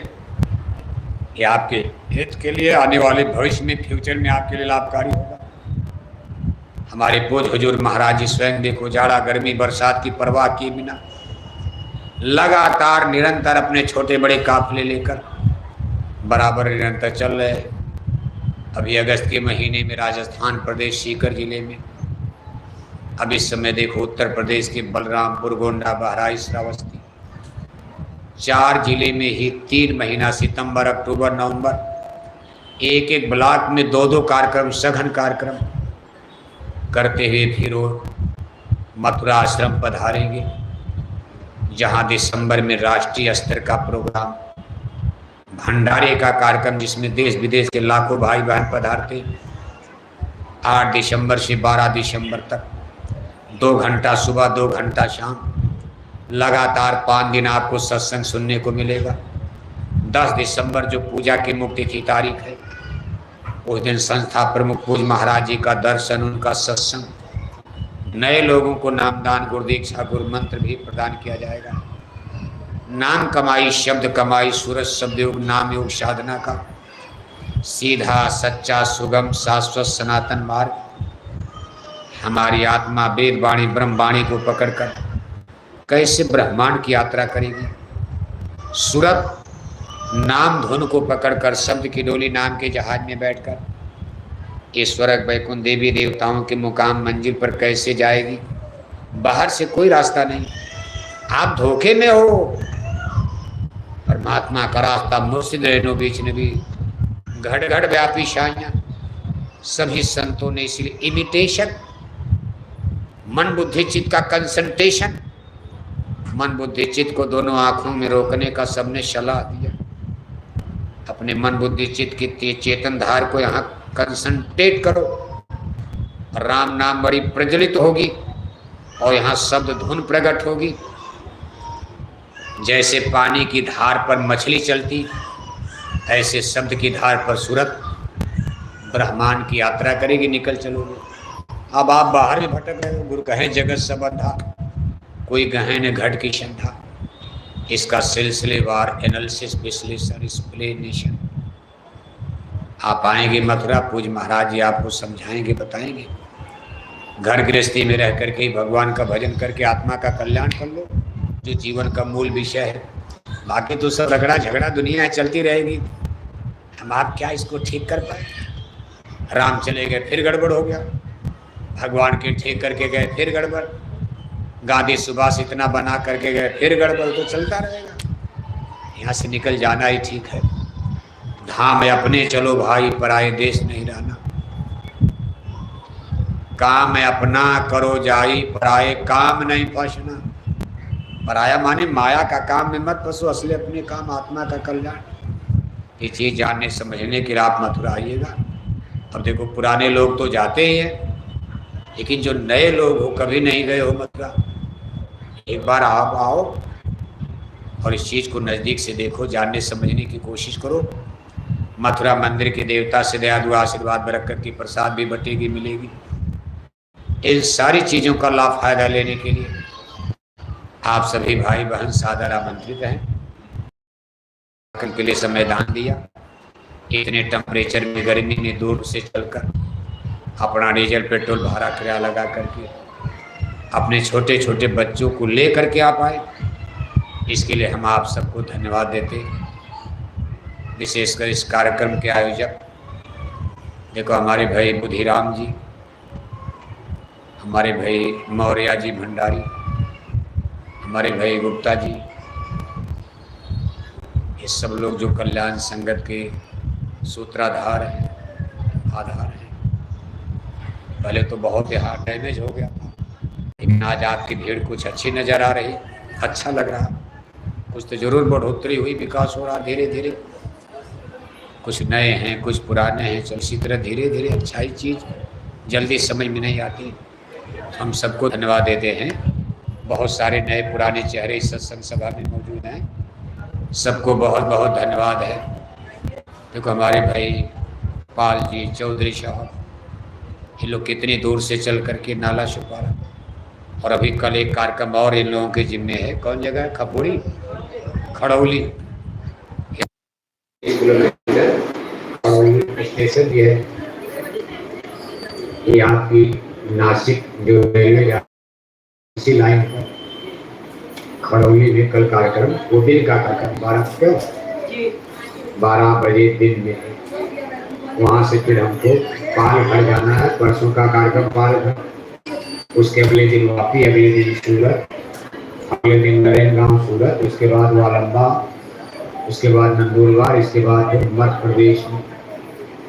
अभी 3 महीने लगातार चलने के बाद गुरुदेव का सत्संग खत्म हो गया। फिर मथुरा कल दोपहर 12 बजे सत्संग। हमारी इस प्रचार यात्रा में देखो बराबर हमारे साथ चल रहे हैं लाइक किया जाए, मध्य प्रदेश के प्रांतीय जुड़ करके आध्यात्मिक संरक्षक करें और सत्संग संदेश को माननीय कुंवर नागिन प्रताप सिंह बघेल साहब, उनको लोग बघेल साहब के नाम से जानते हैं।